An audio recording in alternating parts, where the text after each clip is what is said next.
Hello there, it's Glen Godlonton here at Remax. We've been using electronic document signing software here in the office for about a year and a half.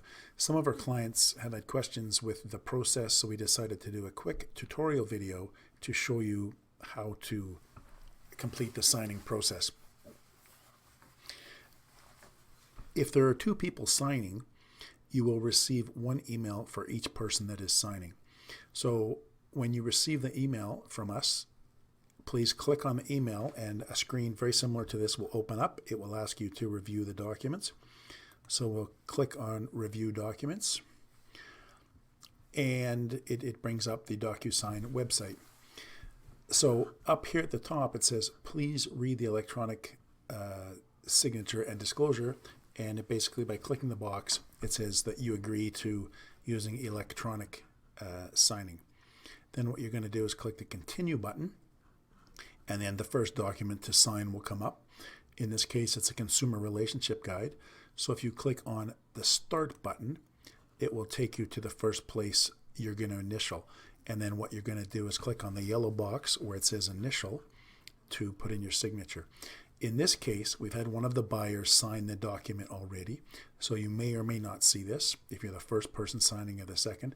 So in this case, Mrs. Buyer has signed electronically. So what we're going to do is click here to initial the document. The first time you use Docusign, it's going to ask you to create your signature and your initials. So in this case, it has now come up with a default signature for Mr. Buyer. So you have the ability to select this style. You can just say adopt an initial if you're happy with this signature. Or you can say select style, and you can say change the style, and it will give you a number of different possible signatures for Mr. Buyer. And you can select any one of these. I'm going to just select this one here. So this will be Mr. Buyer's electronic signature, and this will be his initial. If you open up this program on a tablet or a smartphone, it will also give you the option to draw. So anything where you can draw on a screen, it will give you this option. Sometimes it'll start here and it's asking you to enter your initials. So if you want to scroll in your initials, you can just do it here and then select adopt an initial, or you can select your style. I find it's better to select the style. That way the initial is under the initial section and the signature is under the signature section. So I'm happy with this signature. I'm going to say adopt an initial. And you can scroll anywhere back in the document to make sure to read the document or to make sure the initials have come in. So in this case, we've just added the new Mr. Buyer signature here, and then the Mrs. Buyer signature is here. So you can just check to make sure those are there. And then when you click next, it's going to take you to the next place where, in this case, an initial is required. So you click on that, click on the next one, click on the next one. So you just continue to keep clicking through. So in this case, it's looking for a signature, not an initial. It's just a matter of clicking, and it's going to put in that signature. You can see here there's a signature there. So you can either scroll down to the next place where initials required, or you can hit the next button and it'll take you to it. So as I just keep clicking everywhere where there's initial required, you just keep clicking through. And like I said, at any time you can scroll back into the document to review it and read it. So in this case, here our financing condition is 9 p.m. on January 29th. And our, where are we here? The price,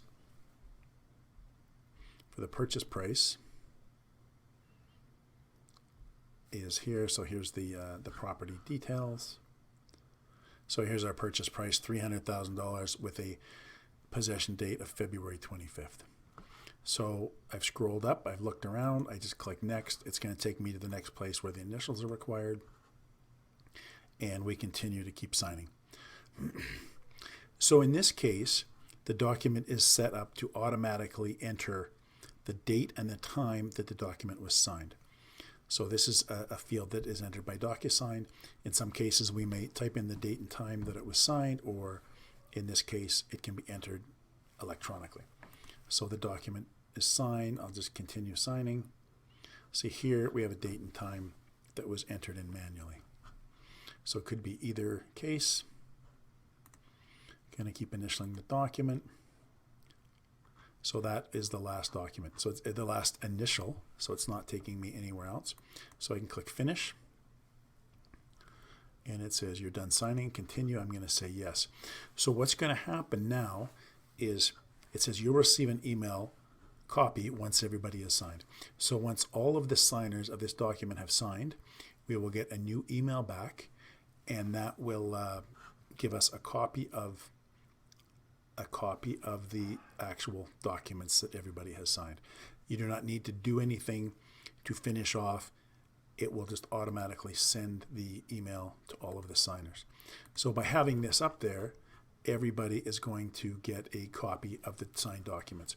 So here we are in the email. Here's the document. I'll just click on this. If it's going to click for me here. So here's the document opened up. Now it'll say here that view completed documents. You can do it this way, but I recommend just clicking on these PDFs up here. So here's the signed residential purchase property agreement.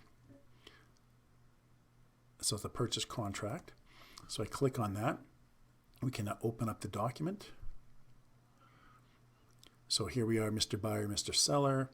Our original $300,000 purchase price, February 25th possession date, $10,000 deposit, and then our condition date of January 29th. So the document doesn't change.